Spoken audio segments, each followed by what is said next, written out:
Dada, unafanya nini hapa? naoga. Wewe unaona nikifanya? My friend, nini mbana wewe? Mbona unashindwa kitufuata kila mali tunaenda unatufuata? Wako wapi? Amepeleka mtoto kununua mtoto ice cream. Alikuwa ameniambia niletee mtoto kitu. Namletea. Hii ni kitu ni shilingi 10. Yeye ndo analetea mtoto. Kwa nini ni ameniambia nimletee? Amekwambia amekupigia simu. Si ndio, si amenipigia simu akaniambia mko hapa. Na wewe nilishindaga nikimwambia aache kukupigia simu. Mbona anashinda kukupigia simu? Simu lishaachana. Mwenye kisima apangi line. Gani? Wewe mtu ako na mtoto. Kwani anakosa aje kunipigia simu? Unajua unaongea vibaya sana. My friend. Naongea vibaya kwani usikii? Na kwani wewe una maisha mengine huko nje? Ni mtu mmoja tu na sina ukifuata. Si ni amenipigia simu. Sasa anakupigia simu kwa nini? Wapi utumie akili yako? Mtoto hilo lollipop. Sasa umeletea mtoto lollipop, hii ni 10 shillings.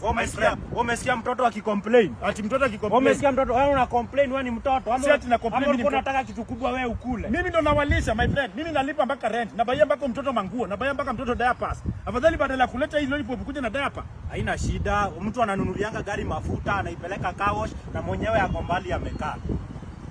Wewe mtoto hiyo. Unakuwaga na hasira. So unajaribu kusema mimi niko na kaaya.